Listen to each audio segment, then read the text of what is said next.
Este será o texto do sermão dessa manhã.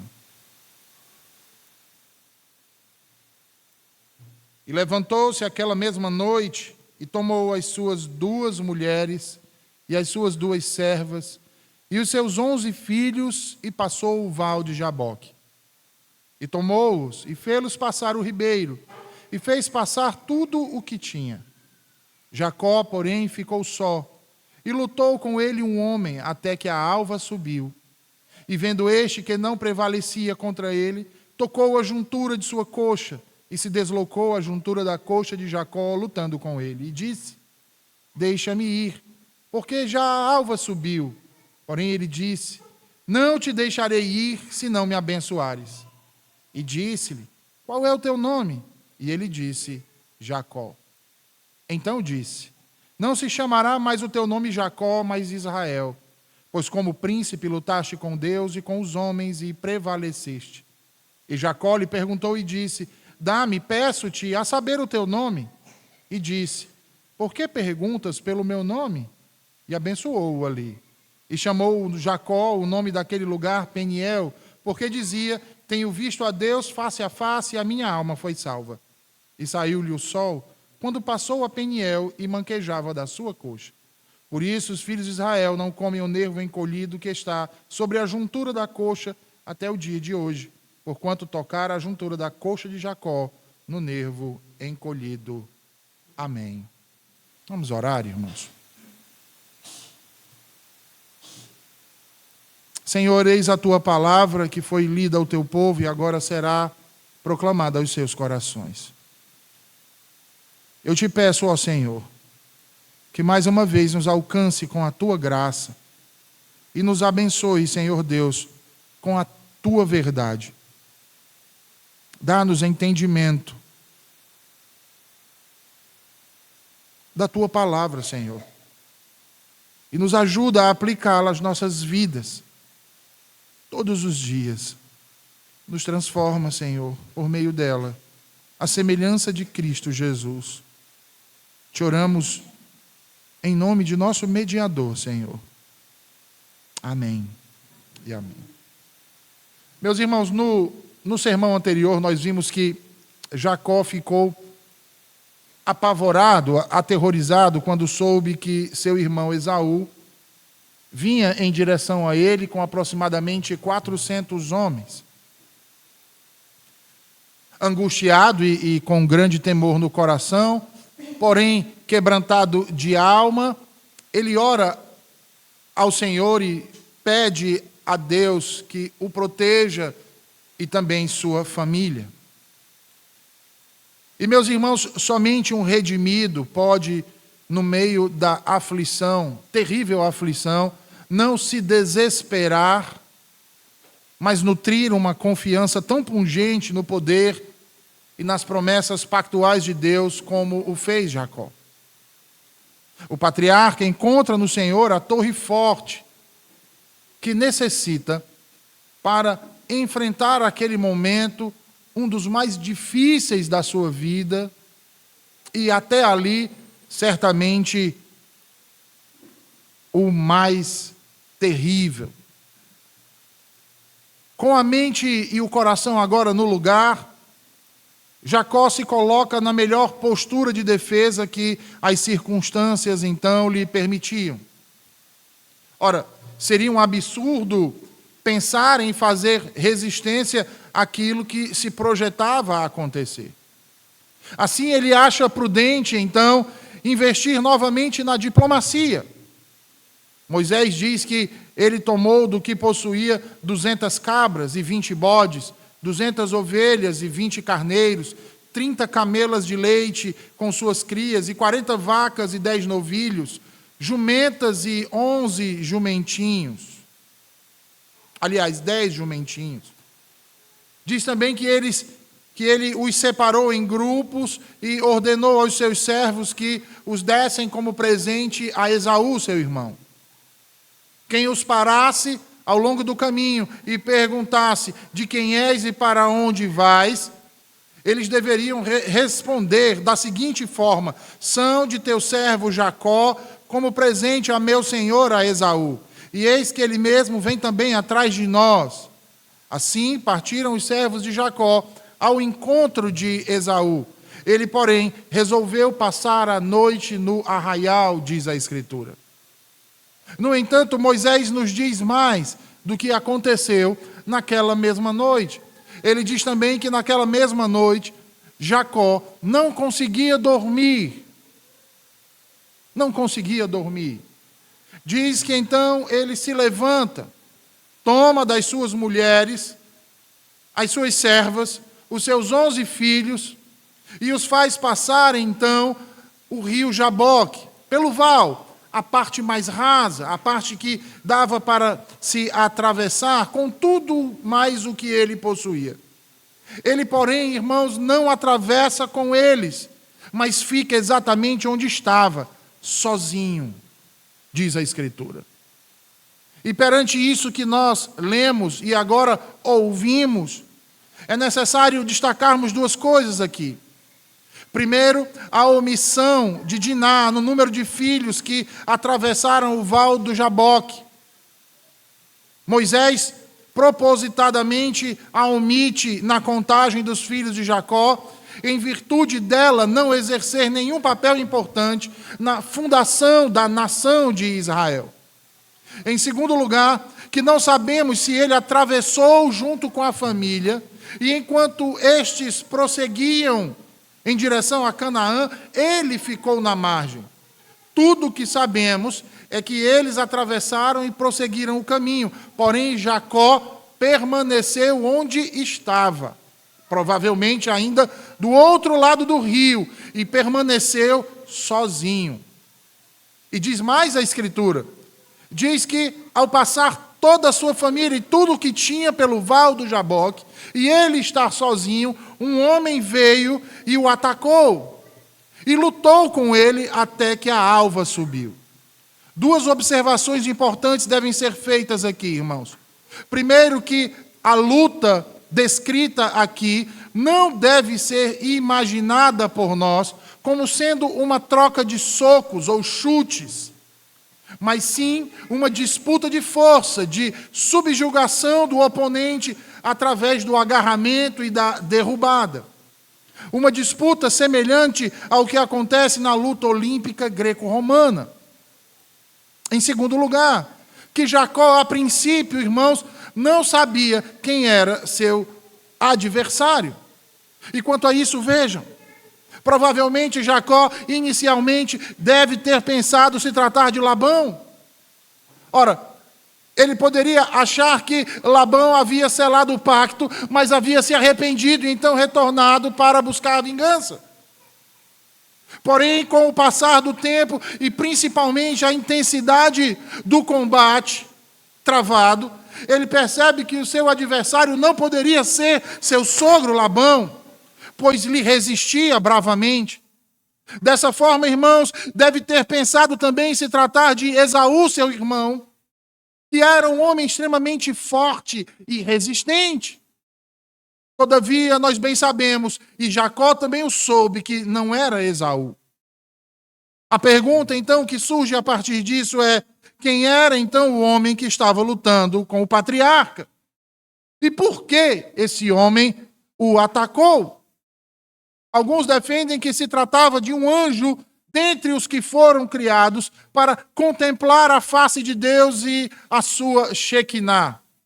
É por isso, então, que quando ele vê a alva surgir, ele pede para que Jacó o solte, pois tem que voltar para os seus ofícios e adorar a Deus no resplandecer da manhã. Outros pensam que era Miguel, o príncipe das hostes celestes. Há outros ainda que acham que era uma divindade local cananeia.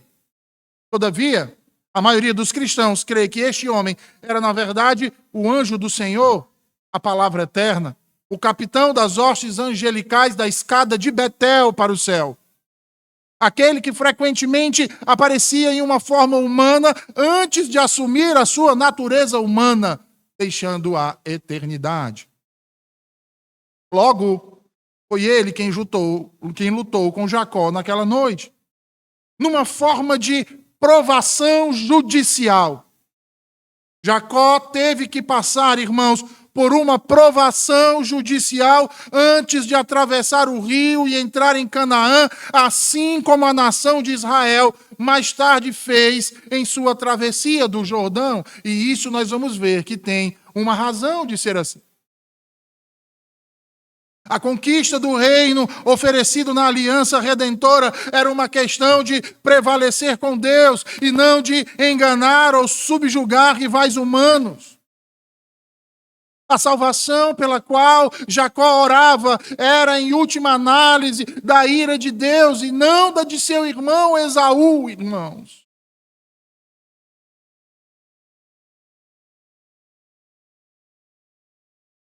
E quando eu olho e leio essa narrativa, irmãos, quão insignificantes são as façanhas e os encontros dos heróis mais célebres que o mundo admira,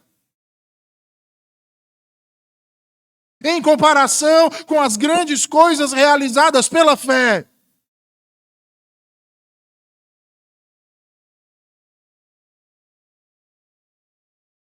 A coragem e o valor naturais conquistaram reputação para alguns, como se somente eles fossem de verdade e o valor tivesse morrido com eles, mas eis aqui um encontro superior a qualquer outro.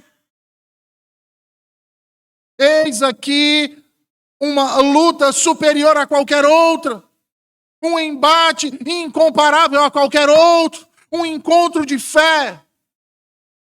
De um lado, Jacó, um verme, lutando com o Deus Todo-Poderoso.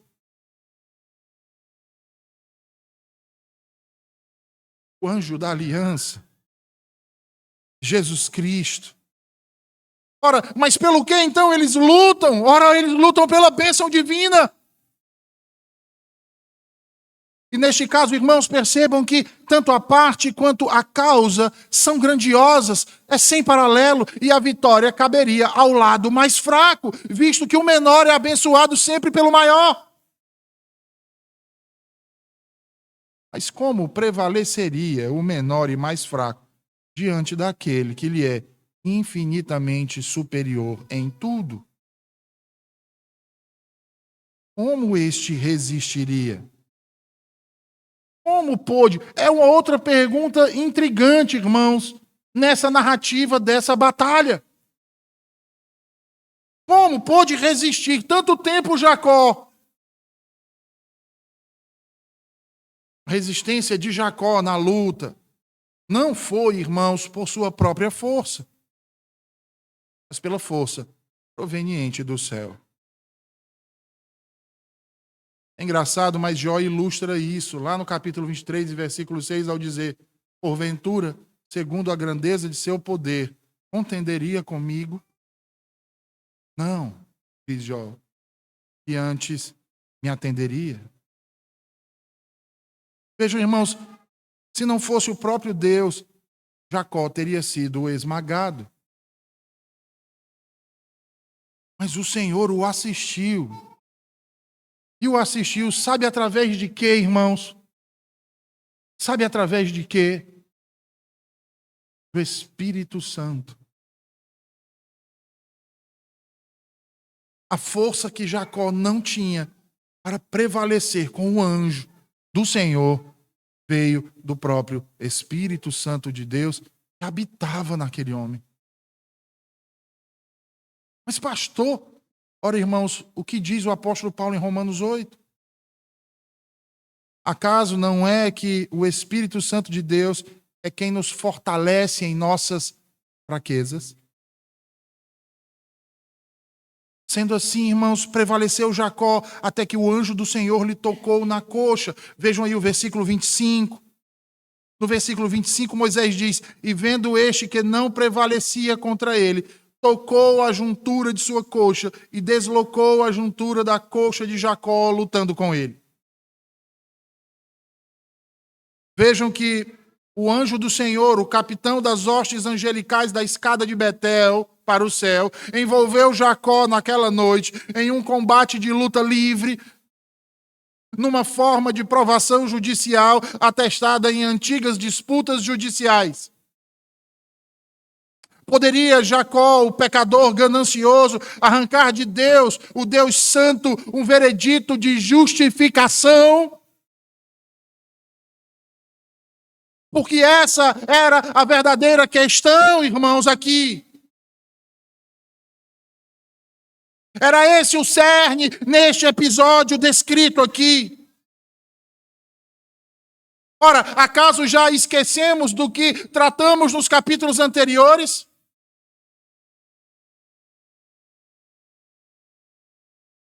Já nos esquecemos que foi pela fé no Senhor que Abraão viu o próprio Deus na escuridão, comprometendo-se com o caminho da cruz, sendo considerado Abraão este por crer como justo, lá em Gênesis 15.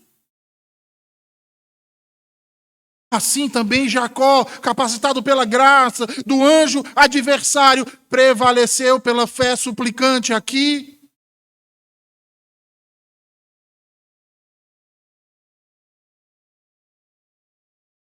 E neste embate, diz Moisés, que o anjo tocou a articulação do quadril de Jacó. Aí vem a pergunta, mas por que a articulação do quadril?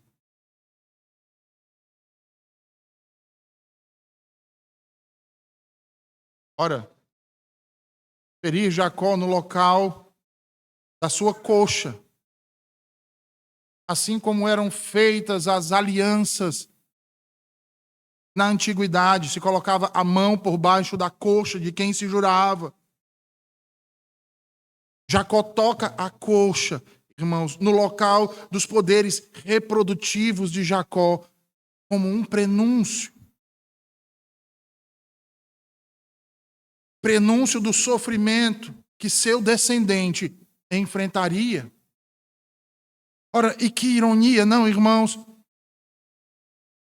Porque esse descendente era ninguém menos que seu oponente aqui pré-encarnado. Justamente ele seria ferido por Deus para obter a justificação que Jacó lutava agora para obter. A justificação para ele mesmo, Jacó, e toda a descendência prometida de Abraão. Tal como vimos no episódio do juramento, lá em Gênesis 15 e Gênesis 22, onde o anjo messiânico do Senhor estava ali se comprometendo profeticamente com a aprovação judicial do Calvário. E que sublime revelação nos é desvelada aqui, irmãos. Porém, para Jacó, essa verdade ainda pairava sobre um véu, ainda pairava sobre uma sombra. O toque do anjo do Senhor deslocou a juntura da coxa do patriarca e certamente isso lhe causou uma dor colossal. Ele se ajoelha, irmãos. Ele se ajoelha, mas não larga. E mesmo ordenando o anjo a ele que o soltasse, ele permanece agarrado e a ele como se a sua vida dependesse disso. Antes lhe suplicando e dizendo, não te deixarei ir até que me abençoes.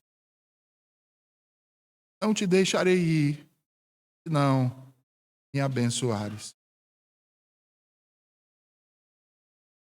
O puritano Thomas Boston dizia que enquanto as rochas estéreis repelem a água das chuvas assim que caem, o campo fértil as absorve para que possa produzir mais frutos. Todo aquele que foi abençoado por Deus anseia por receber bênçãos ainda maiores.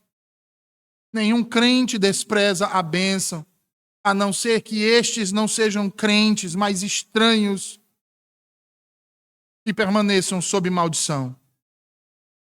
Logo, é certamente um excelente sinal quando o coração de um homem clama a Deus por sua bênção espiritual. Porque a maldição aprisiona o coração e o mantém sob grilhões, irmãos, de modo que ele não pode se mover nem se agitar dentro do homem em busca do favor de Deus. Mas aquele que foi liberto, vejam que o seu coração não apenas se move e agita, como também clama incessantemente ao Senhor, dizendo: abençoa-me, Senhor. Abençoa-me, Senhor. Abençoa-me, Senhor. Como fez Jacó.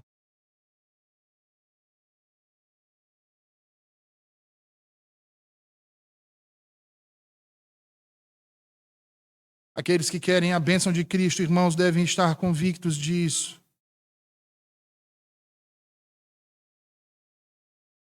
Devem crer nisso. E devem buscar por isso. Pois o que disse o nosso Senhor? Se não, pedi e dar-se-vos-á. Buscai e encontrarei. Batei e abrir-se-vos-á. Porque aquele que pede, recebe. O que busca, encontra. E o que bate, abrir-se-lhe-á. Jacó pediu. Jacó buscou. Jacó bateu. Perseverou. Não desistiu, nem em meio à mais pungente dor e o cansaço, não apenas físico, mas também mental. Mesmo ferido, não largou aquele que podia lhe livrar da morte. Diante de tamanha fé, o anjo então pergunta o seu nome. E o patriarca responde dizendo: Jacó, Senhor. Então lhe responde o anjo: não se chamará mais o teu nome Jacó, mas Israel. Porque como príncipe lutaste com Deus e com os homens prevaleceste. Percebam, irmãos, que as palavras do anjo a Jacó aqui são como um louvor. Ora, e por que são como um louvor? Porque essa bênção que ele concede a Jacó é uma bênção gloriosa. A resposta do anjo é como se ele estivesse dizendo a Jacó: tu és um combatente corajoso, Jacó. Um homem de resolução heróica. Fala-me então o teu nome, Jacó. E ele diz: é Jacó, Senhor. Ele diz: um suplantador, não é isso? Um enganador, não é esse o teu nome? Pois bem, diz o anjo, nunca mais serás chamado assim. Porque de agora em diante tu serás celebrado, não por arte ou habilidade de astúcia, mas por valor verdadeiro. Tu serás chamado Israel, porque foste feito príncipe com Deus.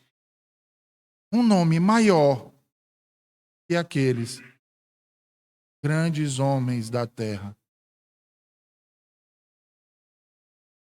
E meus irmãos, vejam, há quem pense e defenda que este é o momento em que Jacó finalmente se converte ao Senhor. E eu discordo disso. Porque pare e pense um pouco, irmãos, o que é a conversão, senão um voltar-se do pecador para Deus através de arrependimento e fé? Quem pode crer salvificamente, senão alguém que foi convertido ao Senhor? Uma vez que para crer salvificamente é necessário que antes haja uma regeneração, é necessário que aquela alma morta em seus delitos e pecados seja trazida à vida, seja regenerada, para que então se processe uma revolução completa na mente, irmãos, que não é imediata, mas dentro de um processo. através do qual o pecador se volta de toda a sua autoestima e confiança para confiar somente no Senhor para a sua salvação. Ora, se pensarmos nesta simples definição, nós temos então evidências abundantes disso na vida de Jacó desde Betel. Afinal, foi lá onde Deus se revelou a ele, falou com ele e ele creu no que Deus disse. Foi a partir dali que a sua vida mudou. Aquele homem que era afeito a estar dentro das tendas, não afeito ao trabalho, passou a trabalhar indefinidamente, incansavelmente, incessantemente. E isso foi afirmado por ele, Jacó, irmãos, na oração que precedeu a luta que acabamos de expor, lá nos versículos 9 ao 12. E com isso eu não quero descartar aqui, e muito menos minimizar ou deixar de dar a devida importância do evento que estamos expondo aqui, pois ele corrobora exatamente com isso que estamos afirmando.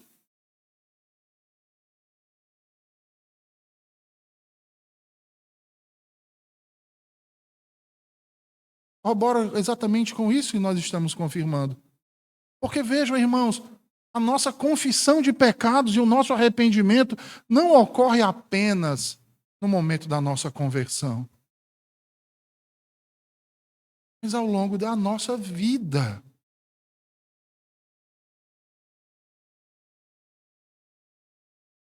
O crente constantemente confessa seus pecados. O ato de confissão e, consequentemente, de arrependimento são aspectos da vida de todo homem piedoso.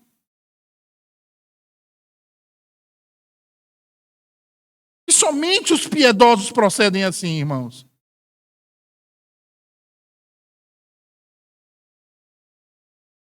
Entendo que esse momento vivido pelo patriarca, em especial, essa extraordinária experiência, de fato é um marco, uma mudança de chave na sua vida e principalmente na sua fé, como foi com seu pai Abraão.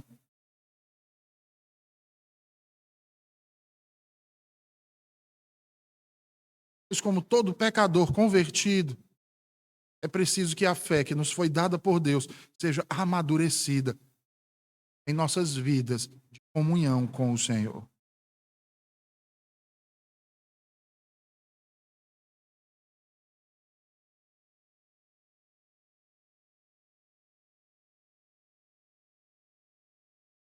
Vejam, a alma humilde é a mais propensa a receber a bênção de Deus. A Escritura está repleta de exemplos e textos onde nos mostram que Deus resiste aos soberbos e dá graça aos humildes.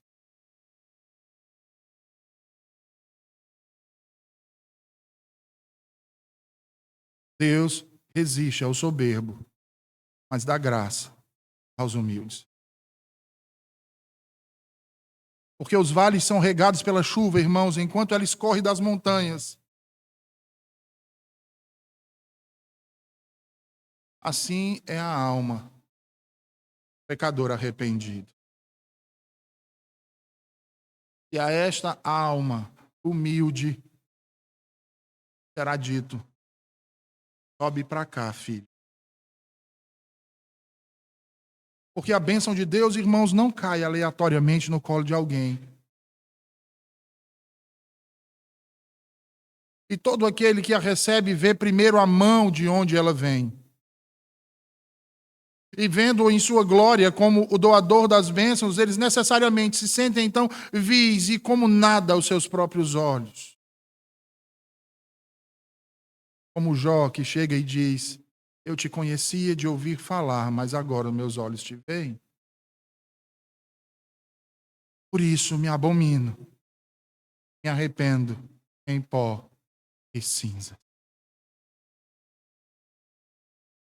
Isaías também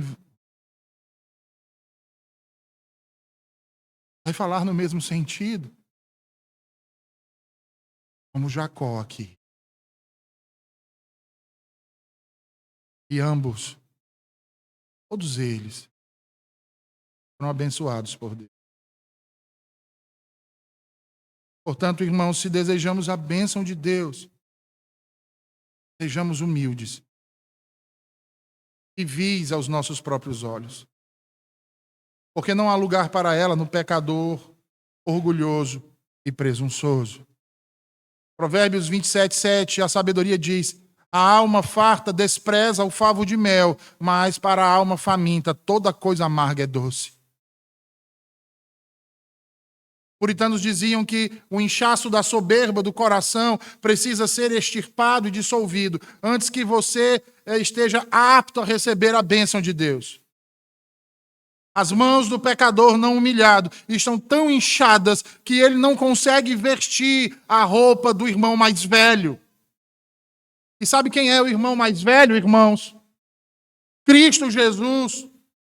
E por isso não podem ser abençoados, a não ser se vestirem as suas vestes. Logo, há duas coisas para aqueles que buscam a bênção de Deus hoje aqui, nessa manhã. Em primeiro lugar, enxergar a brilhante e gloriosa grandeza, excelência, majestade e santidade de Deus. E talvez você pergunte: ora, mas como eu faço isso? Olhe para as suas obras. Olhe para a sua palavra. Olhe e olhe novamente, até que sua alma diga dentro de você: quem há semelhante a ti, ó Senhor? Quem é semelhante a ti em santidade, temível, em louvores e que faz maravilhas? Mas não apenas isso. Procure também enxergar a sombra terrível da vileza e indignidade do seu próprio coração. Ora, mas como eu faço isso? Olhe para a santa lei de Deus e depois para a sua vida e coração desordenados. Olhe e olhe novamente até que você se encha de aversão de si mesmo e obtenha então uma visão humilhante de sua justiça, bem como de sua injustiça. E então você virá de mãos vazias diante do Altíssimo para comprar sem dinheiro e sem preço, orando por seu amor, sua graça e sua bênção.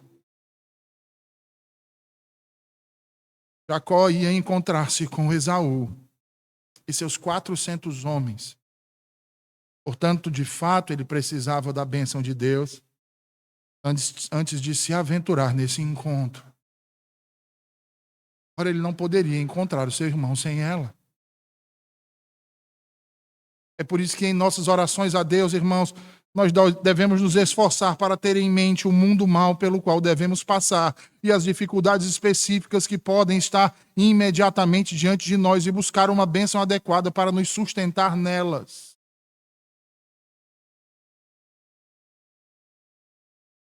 O problema, eu volto a dizer, irmãos, como eu tenho dito já algumas vezes, o problema é que muitos de nós têm deixado de orar.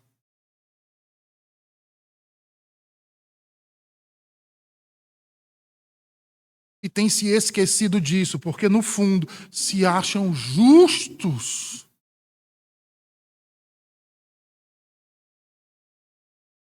Você quer uma prova viva disso? Da sua soberba? A prova viva é porque você vive a julgar os outros. E quem gosta de julgar os outros não julga a si mesmo. Porque se julgasse a si mesmo, à luz da lei de Deus, não teria. Não teria. Não é só a coragem. É nem mesmo o desejo de julgar o outro. O problema é porque nós estamos orgulhosos demais em nós mesmos. E temos nos achado santos demais aos nossos olhos. É por isso que muitas vezes nos sentamos para orar e não sabemos o que dizer a Deus. É verdade, irmãos?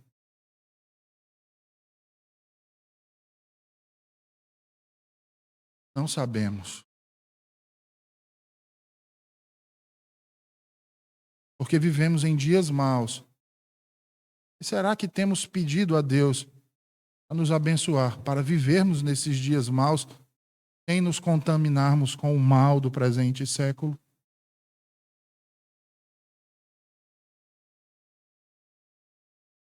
Será que nós temos visto essas coisas horríveis que têm acontecido na nossa nação? As calamidades que têm acometido o nosso país? Temos olhado para isso e nos contristado diante de Deus e dizendo assim: Senhor, são dias maus que temos vivido, mas tem misericórdia de nós. Ajuda-nos, Senhor, a passar por esse momento, para não pecarmos contra Ti. Ajuda os meus filhinhos, Senhor, a não sucumbirem diante das tentações destes tempos. Ajuda a minha esposa, Senhor, a permanecer fiel a Ti. Dá saúde a ela. Nós temos orado assim, irmãos.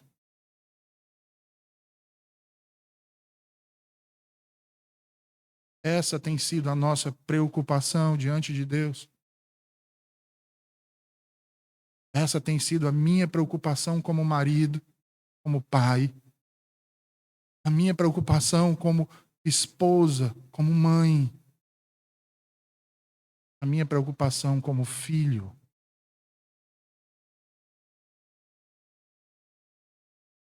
Vocês, crianças, têm orado a Deus dizendo: Senhor, abençoa o meu pai. Vigia o coração dele. Guia-o nos teus caminhos. Dá ao meu pai sabedoria, Senhor, e força.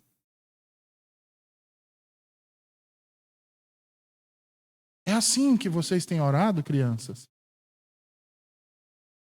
Abençoa a minha família, Senhor.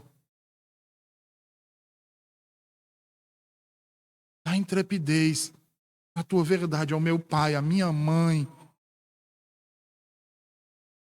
Ajuda o meu irmãozinho, ajuda a minha irmãzinha, Senhor. Nós temos orado assim, não é, irmãos?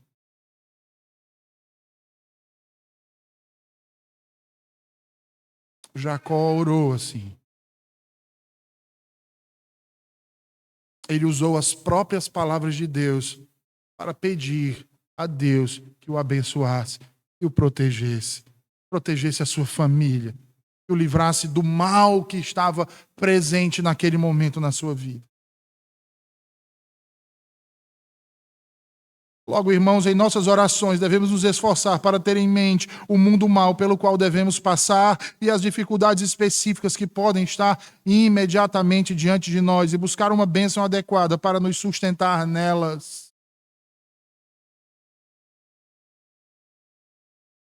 E que o nosso propósito, meus queridos, nessa comunhão santa, seja obter uma bênção para a nossa jornada pelo deserto que estamos a atravessar. Que nos apresentemos diante de Deus como viajantes a uma estalagem no caminho para um refrigério, pelo qual possamos ser fortalecidos para atravessar do mundo visível para o mundo invisível, onde a glória de Deus habita.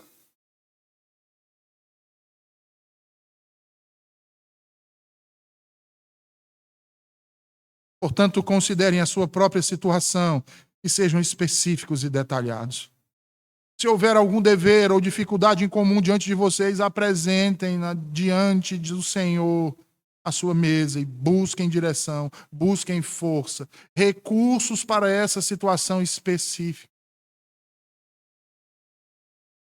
Porque o médico dos médicos gosta de ouvir o seu povo apontando para as suas feridas.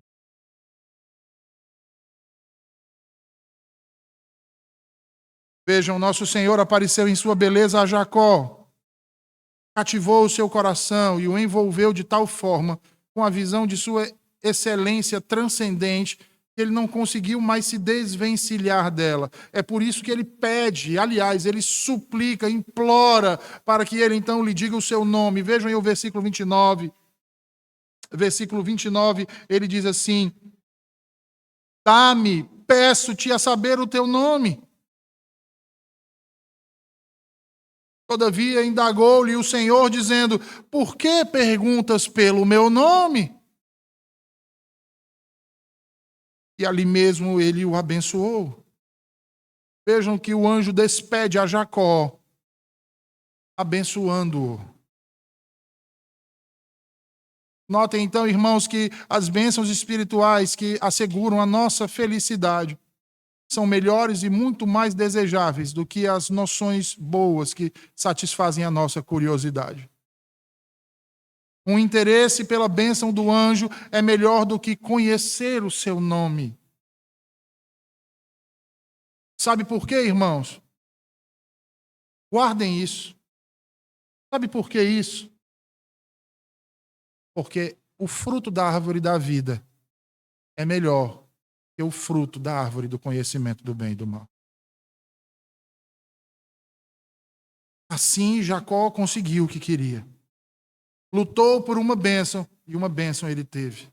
Lutou para ser justificado, e foi justificado. Ninguém da sua semente de oração buscou ao Senhor em vão. E vejam como Deus aprova e coroa maravilhosamente a oração persistente.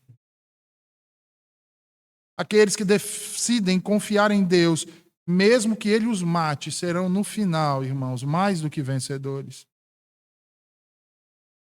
É por isso então que Jacó dá um novo nome àquele lugar. Ele o chama de Peniel, ou a face de Deus. Porque ali ele olhou para Deus face a face, como diz Moisés, e foi preservado. Observem que o nome que ele dá ao lugar preserva e perpetua não a honra do seu valor ou vitória, mas a honra da graça gratuita de Deus. Porque dizia Jacó: neste lugar eu lutei com Deus e prevaleci. Não é isso que diz aí? É não, irmãos. Isso diria um soberbo. Não um coração contrito diante de Deus. Coração contrito diz: eu vi Deus face a face e a minha vida foi preservada. E a minha vida. Jacó não disse: foi o meu louvor que me tornou um vencedor, mas pela misericórdia de Deus eu escapei com vida naquele dia. Porque aqueles que Deus honra, irmãos, se envergonham de si mesmos, admiram a graça condescendente para com ele.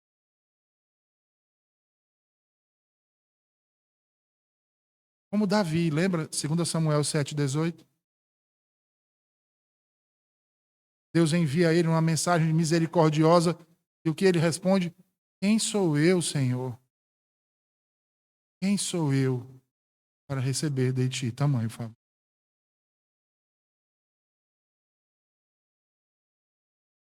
Vejam que a lembrança que Jacó carregava disto estava gravada em seus ossos. Porque no versículo 31 a Escritura nos diz que ele manquejava de sua coxa. Alguns pensam que ele continuou a manquejar até o dia de sua morte. A Bíblia não afirma isso, mas também não nega. Logo, nós não sabemos se foi exatamente assim até o dia de sua morte, nós supomos que sim, ou se foi por um período, um determinado período. Mas crendo que foi assim, certamente, irmãos, manco pelo resto dos seus dias, ele não tinha motivo algum para se queixar. Ele não tinha motivo algum para lamentar a dor que ainda sentia. Porque a honra e o conforto que ele obteve foram abundantemente suficientes para compensar o dano. Ele não tinha motivos para considerar isto como sua reprovação. E sabe por quê, irmãos? Porque ele carregava no seu próprio corpo as marcas do Senhor Jesus. No entanto, isto poderia servir como o espinho na carne de Paulo, para impedir que fosse tomado pela soberba, aqui para impedir que Jacó se exaltasse pela abundância das revelações.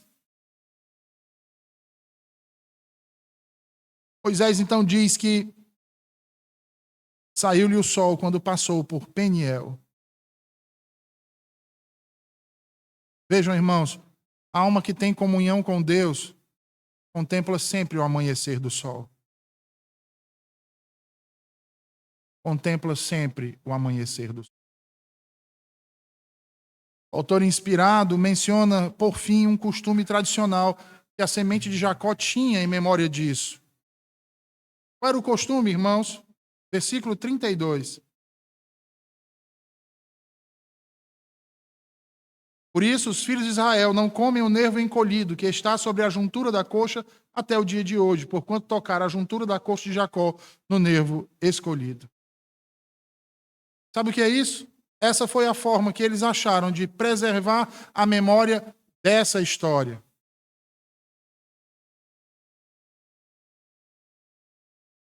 Uma atitude que gerava ocasião para que os seus filhos perguntassem a esse respeito. Na hora da refeição, pai, por que não vamos comer tal parte? Ocasião perfeita para o pai contar essa história para os seus filhos.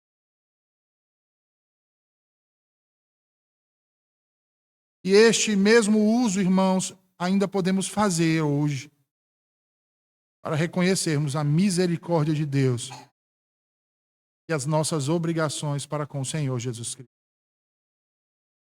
Assim poderemos agora manter a nossa comunhão com o precioso e bendito Senhor, pela fé, pela esperança, pelo amor, sem colocar a nossa vida em risco. E tudo isso, graças à bênção de Cristo Jesus, as nossas.